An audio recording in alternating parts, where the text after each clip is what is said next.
Is it on? All right. Good morning, everybody. How are y'all doing? Yeah, full disclosure, I am not Dave Schwartz. My name is Seth Powell. I'm the Outreach Director of the Freedom Action Network of South Carolina. And if you are from South Carolina, I'm your neighbor up in Greenville. Now, a little over a year ago, Dave and I had a crazy idea that we were going to start a grassroots organization based in South Carolina with the sole focus of going after corruption in the State House and letting folks know what is going on. And as someone told me when I told them I'd be speaking before you guys today, they said, when we're talking about corruption, you have no shortage of issues to talk about with the audience at the South Carolina Tea Party Convention. And unfortunately, that's right. And we all know the obvious examples of corruption, and I'll get to them in a second. But I want to be absolutely clear. My view, our view at the Freedom Action Network of South Carolina, is that corruption is the core issue that we face as taxpayers and citizens of South Carolina. That all the other issues we talk about, the largest gas tax hike in state history, the electricity rate hike debacle, the fact that our schools are the worst in the nation, all of that stems from a concentration of power in the hands of just a few legislators, which breeds a culture of corruption that permeates our state government. But if we are going to change that, if we want to fix a culture of corruption, our first thing we've got to start doing is fixing the culture of complacency that a lot of our citizens feel. And we can all understand it, right? And no matter where you turn, it seems, at the local level, your property taxes are going up. At the state level, it seems that the big guys always get the benefits, and working class families continue to get hit. And it's easy to become apathetic and to fall back. But that's exactly why these guys do what they do, because we let them get away with it over and over and over again. So one of the things that we want to reach out with at FAN is not just highlighting the issues, telling you what's going on, but also telling you what you can do about it and trying to empower folks to put pressure on politicians every single day and hold them accountable for what they're doing with our money. Now, I say we all know the examples. Who here has heard of Hugh Leatherman out in Florence? My good buddy Hugh. Think about this. We have a man in the state Senate who was able to single-handedly push through the largest gas tax hike in state history while owning a concrete company that personally profits from DOT contracts. They say that the gas tax hike is going to fix our roads. That is a lie. You've heard the examples before. That money is going to go to pet projects that politicians want, not to potholes that we all know need to be filled. Pamplico Highway in Florence, one of the candidates referenced a couple minutes ago. $350 million to a two-lane road going in the middle of nowhere that is so busy, guys, that one of my friends actually went and laid down in the middle of the road during 5 o'clock rush hour traffic. That road, that sleepy two-lane road, is going to get made into a 4-lane highway, not because it's needed, but because Hugh Leatherman wanted it. That is wrong. That is the kind of stuff we've got to stand up against. But it gets so much deeper than just the obvious. When you look deep, it becomes very obvious that 3 things are true of South Carolina politicians: that they lie and hide things from us, that they can get rich at our expense, and that by and large they are not conservative. And I think that this electricity rate hike debacle that we're going through right now is a perfect example. Right now, South Carolinian families pay the highest monthly electricity cost in the nation. That isn't because of the free market. That is because of a crisis manufactured by politicians over the last decade. 10 years ago, they passed the Baseload Review Act. We call it the bailout law, which essentially allowed these utility companies to charge their ratepayers up front for the cost of building nuclear power plants. Then, if these projects were to go south, it left ratepayers on the hook for up to 60 years. Now, during that time, in the 10 years we went from passage of law to now a crisis, there has been a handful of politicians that have overseen this project, allowed it to spiral out of control, and are now trying to cover up their own responsibility in making this happen. Have you guys ever heard of something called the Public Utility Review Committee? I see a couple hands.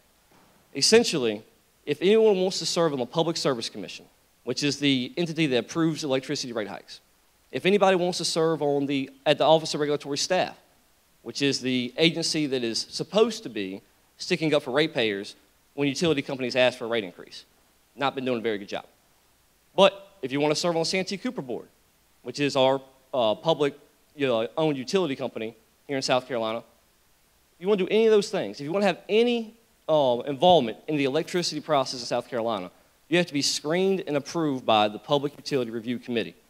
This is a handful of 10 politicians from the House and from the Senate that virtually control every aspect of electricity generation and distribution in the state of South Carolina.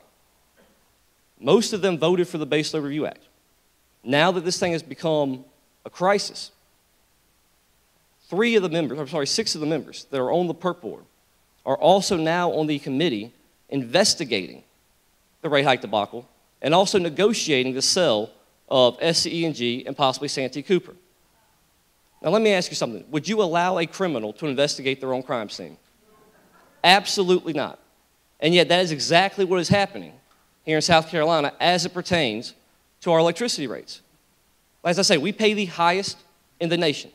Right now, if you're an SCE&G customer, 19% of your monthly bill is going to a power plant that will never give you a single kilowatt of electricity.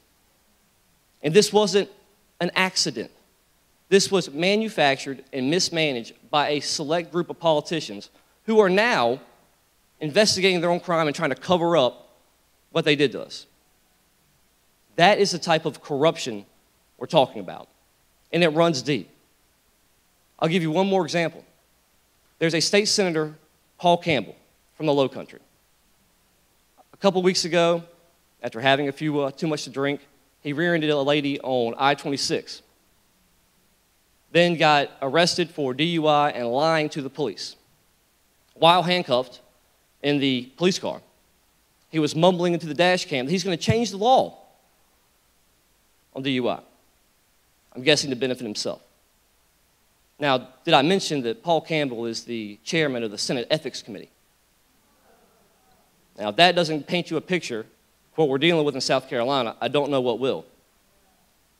But the problem isn't just Paul Campbell. It isn't just Hugh Leatherman. It isn't just the few members of the PERC board. It is a culture of corruption. How many state senators have called for Paul Campbell to be removed as chairman of the Ethics Committee? 0. Furthermore, how many of our gubernatorial candidates have called for Paul Campbell to be removed as a Senate Ethics Chair? 0. It's a culture of corruption that almost every single one of them contribute to. So what is the solution? Obviously, it is not more politicians, more committees, more investigations by politicians. The answer is empowering citizens to actually take back control of their state government.